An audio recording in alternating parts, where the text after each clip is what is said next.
बोलो वैभव लक्ष्मी माता की जय। नमस्कार दोस्तों, स्वागत है आपका मेरे YouTube चैनल आर के भक्ति में।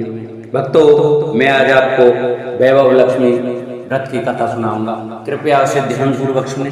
जो भक्त हमारे चैनल पर नए आए हैं वो हमारे चैनल को सब्सक्राइब जरूर करें, वीडियो को लाइक करें और कमेंट में ओम लक्ष्मी पते नमः जरूर लिखें। बोलो लक्ष्मी माता की जय।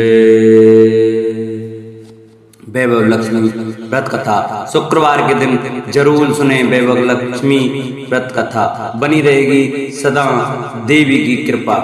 शुक्रवार को लक्ष्मी माता का व्रत रखा जाता है। इसे वैभव लक्ष्मी व्रत भी कहा जाता है। इस दिन माँ वैभव लक्ष्मी की कथा सुनने से व्यक्ति की हर मनोकामना पूरी हो जाती है। इस दिन व्रत रखना काफी फलदायी माना जाता है। इससे व्यक्ति को कभी भी धन संपत्ति की समस्याओं का सामना नहीं करना पड़ता है। वैभव लक्ष्मी व्रत कथा और उद्यापन की विधि। वैभव लक्ष्मी व्रत कथा वैभव लक्ष्मी के व्रत का उद्यापन का तरीका। हिंदू धर्म में हर दिन किसी न किसी देवी देवता को समर्पित है। शुक्रवार का दिन माता लक्ष्मी का दिन माना जाता है। जिस घर में माता लक्ष्मी का वास होता है वहाँ कभी भी धन संपत्ति से जुड़ी कोई समस्या का सामना नहीं करना पड़ता है। शुक्रवार के व्रत को माँ वैभव लक्ष्मी का व्रत भी कहा जाता है।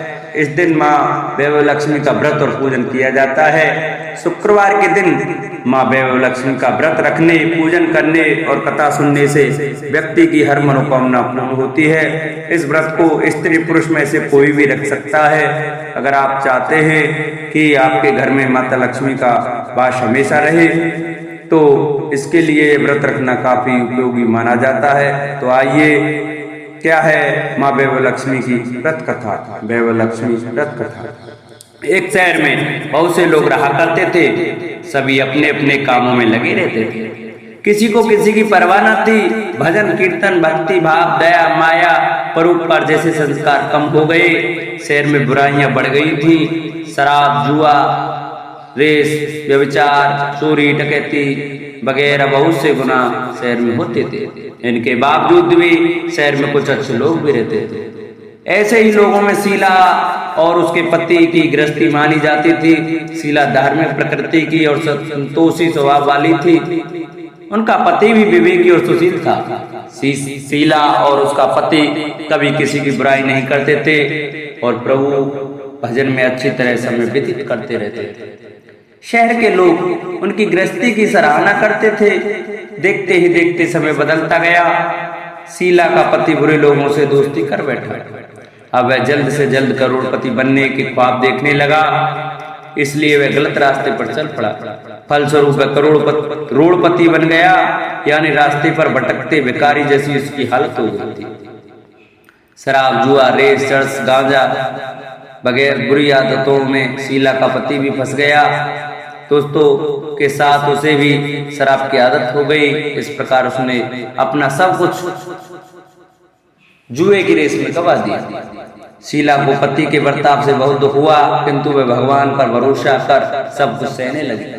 वह अपना अधिकांश समय प्रभु भक्ति में बिताने लगी। अचानक एक दिन दोपहर को उनके द्वार पर किसी ने दस्तक दी। शीला ने द्वार खोला तो देखा कि एक मांझी खड़ी थी। उनके चेहरे पर अलौकिक तेज निकल रहा था। उनकी आंखों में से मानो अमृत बरस रहा था। उसका भव्य चेहरा करुणा और प्यार से झलक रहा था। उसको देखते ही शीला के मन में अपार शांति छा गई। शीला के रोम रोम में आनंद छा गया। शीला उस मांझी को आदर के साथ घर में ले आई। घर में बिठाने के लिए कुछ भी नहीं था। शीला ने सब चाकर एक फटी हुई चादर पर उसको बिठाया। माँ जी बोली, क्यों शीला, मुझे पहचाना नहीं? हर शुक्रवार को लक्ष्मी जी के मंदिर में भजन कीर्तन के समय में भी वहां आती हूँ। इसके बावजूद शीला कुछ नहीं समझ पा रही थी। फिर माँ जी बोली, तुम बहुत दिनों से मंदिर नहीं आई, अतः मैं तुमसे मिलने चली आई। माँ जी के प्रति प्रेम भरे शब्दों से शीला का हृदय पिघल गया। उसकी आंखों में आंसू आ गए और वह बिलक बिलक कर रोने लगी। माँ जी ने कहा, बेटी, सुख और दुख तो धूप और छांव जैसे होते हैं। धैर्य रखो बेटी, मुझे तेरी सारी परेशानी बता। माँ जी के व्यवहार से शीला को काफी संबल मिला और सुख की आस में उसने माँ जी को अपनी सारी कहानी कह सुनाई। कहानी सुनकर माँ जी ने कहा, कर्म की गति न्यारी होती है, हर इंसान को अपने कर्म भुगतने ही पड़ते हैं, इसलिए तू चिंता मत कर।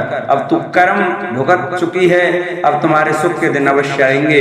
तू तो माँ लक्ष्मी जी की भक्त है। माँ लक्ष्मी जी तो प्रेम और करुणा के अवतार हैं, वे अपने भक्तों पर हमेशा ममता रखती हैं, इसलिए तू धैर्य रखकर माँ लक्ष्मी जी का व्रत कर, इससे सब कुछ ठीक हो जाएगा। शीला के पूछने पर माँ जी ने उसे व्रत की सारी विधि भी बताई। माँ जी ने कहा, बेटी माँ लक्ष्मी जी का व्रत बहुत सरल है, उसे वरद लक्ष्मी व्रत या वैभव लक्ष्मी व्रत कहा जाता है। यह व्रत करने वाले की सभी मनोकामना पूर्ण होती हैं, वह सुख संपत्ति और यश प्राप्त करता है। शीला यह सुनकर आनंदित हो गई। शीला ने संकल्प करके आंखें खोली तो सामने कोई न था। वह विस्मित हो गई कि माँ जी कहाँ गई। शीला को तत्काल यह समझते देर नहीं लगी कि माँ जी और कोई नहीं, साक्षात लक्ष्मी जी ही थी। दूसरे दिन शुक्रवार था। सवेरे स्नान करके स्वच्छ कपड़े पहनकर शीला ने माँ जी द्वारा बताई गई विधि से पूरे मन से व्रत किया। आखिर में प्रसाद वितरण हुआ। यह प्रसाद पहले पति को खिलाया। प्रसाद खाते ही पति के स्वभाव में फर्क पड़ गया। उस दिन उसने शीला को मारा नहीं, सताया भी नहीं। शीला को बहुत आनंद हुआ। उनके मन में वैभव लक्ष्मी व्रत के लिए श्रद्धा बढ़ गई। शीला ने पूर्ण श्रद्धा भक्ति से 21 शुक्रवार तक वैभव लक्ष्मी व्रत किया। 21वें शुक्रवार को माँ जी के कहे मुताबिक उद्यापन कर के 7 स्त्रियों को वैभव लक्ष्मी व्रत की 7 पुस्तकें उपहार में दी। फिर माता जी के धनलक्ष्मी स्वरूप की छवि को वंदन करके भाव से मन ही मन प्रार्थना करने लगी, हे माँ धनलक्ष्मी, मैंने आपका वैभव लक्ष्मी व्रत करने की मन्नत मांगी थी, वह व्रत आज पूर्ण किया है।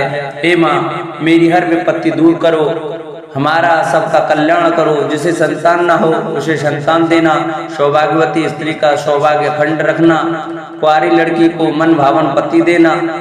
जो आपका यह चमत्कारी वैभव लक्ष्मी व्रत करे उनकी सब विपत्ति दूर करना, सभी को सुखी करना। हे माँ, आपकी महिमा अपार है। ऐसा बोलकर लक्ष्मी जी के धन लक्ष्मी स्वरूप की छवि को प्रणाम किया। व्रत के प्रभाव से शीला का पति अच्छा आदमी बन गया और कड़ी मेहनत करके व्यवसाय करने लगा।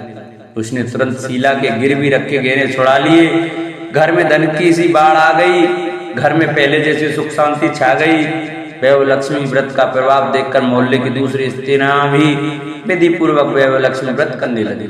इस तरह वैभव लक्ष्मी का व्रत उद्यापन करें। अगर आप शुक्रवार को वैभव लक्ष्मी का व्रत रख रहे हैं तो आपको इन्हें 9, 11 या 21 शुक्रवार के लिए रखना चाहिए। अंतिम शुक्रवार के दिन इस व्रत का उद्यापन करना चाहिए। उद्यापन के दिन व्यक्ति को वैभव लक्ष्मी की पूजा करने के बाद 7 से 9 कन्याओं को खीर और पूरी खिलानी चाहिए। इसके बाद सभी कन्याओं को वैभव लक्ष्मी व्रत की पुस्तक और केले का प्रसाद देकर विदा करना चाहिए। इसके बाद खुद भी इस प्रसाद को ग्रहण करना चाहिए।